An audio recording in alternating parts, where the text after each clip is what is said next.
ఒక్కసారి కొమ్మూరి గోల్డ్ కి కాల్ చేయండి. తాకట్లో ఉన్న మీ బంగారాన్ని విడిపించి మార్కెట్ ప్రైస్ కి వాళ్ళు కొనుక్కుని మిగతా డబ్బులు మీకు ఇచ్చేస్తారు. సిదిరి అప్పలరాజు కొడుకు 18 ఏళ్ల పిల్లోడు.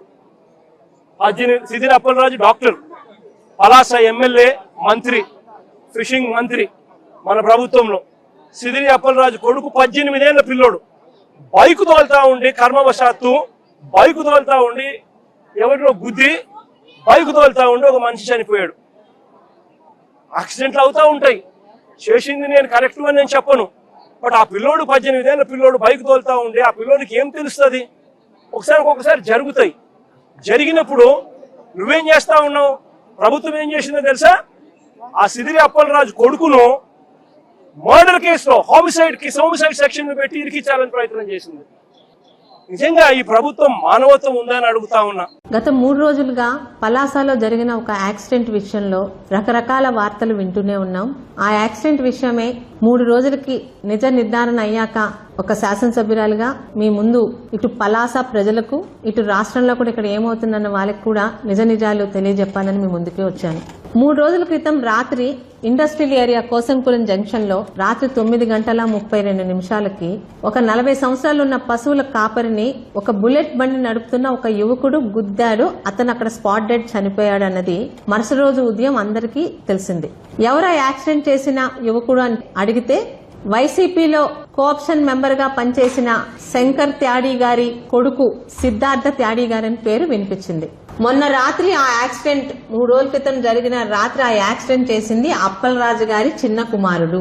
అయితే అది ఎవరు కావాలని చేయరు, బై యాక్సిడెంట్లు గానీ జరుగుతాయి. కానీ యాక్సిడెంట్ జరిగిన తరువాత ఒక ప్రజా ప్రతినిధిగా మాట్లాడితే మైకులు పట్టుకొని నీతి నిజాయితీ అని బల్లలు గుద్దేసి మాట్లాడే అప్పలరాజు గారు చేసిన పని ప్రజలకి, ముఖ్యంగా మా పలాస ప్రజలకి ఖచ్చితంగా తెలియాలి. యాక్సిడెంట్ జరిగాక మామూలుగా ఎంతటి వారైనా తను చేసిన యాక్సిడెంట్ తో ఒక వ్యక్తి అక్కడికక్కడ ప్రాణాలు పోయాయి అనుకుంటే ఎవరికైనా ముందు మైండ్ ఫ్రీజ్ అయిపోతుంది.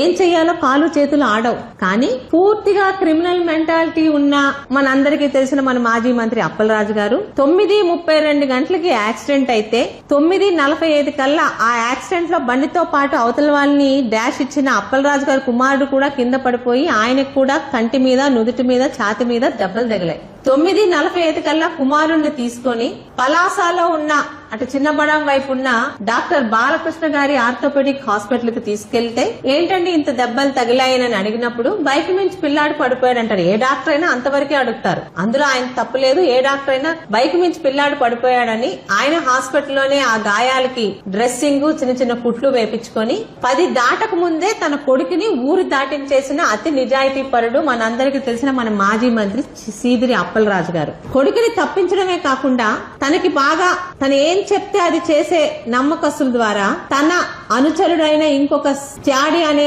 అతని తాలూకు కొడుకుని నిన్న ఉదయం, ఆ రోజు ఉదయం తీసుకెళ్లి పోలీసులకు అప్పచెప్పారు. పోలీసులు కూడా యాక్సిడెంట్ జరిగింది వాస్తవం, యాక్సిడెంట్ చేసిన వాడు తన మట్టుకు తనే వచ్చి లొంగిపోయాడని వాళ్ళు కూడా అంతవరకే ఆ పోలీస్ కేసు వేసి ఎఫ్ఐఆర్ వేసి ఆ అబ్బాయి కూడా స్టేషన్ బెయిల్ ఇచ్చి వదిలేశారు.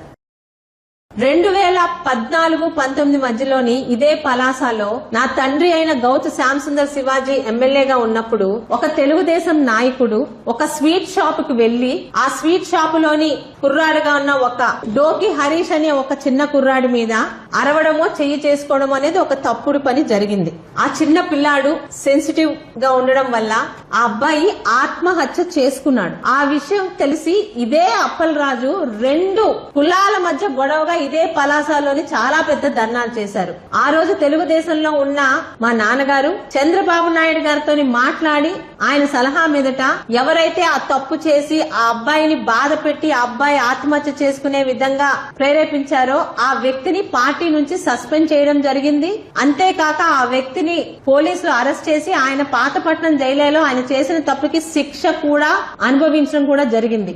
ఆ రోజు అధికారంలోకి రావాలనే ఒక నీచ బుద్ధితో ఈ అప్పలరాజు గారు 2 కులాల మధ్య చిచ్చు పెట్టినది ఈ రోజుకి పలాసలో అందరికీ గుర్తుండే ఉంటుంది.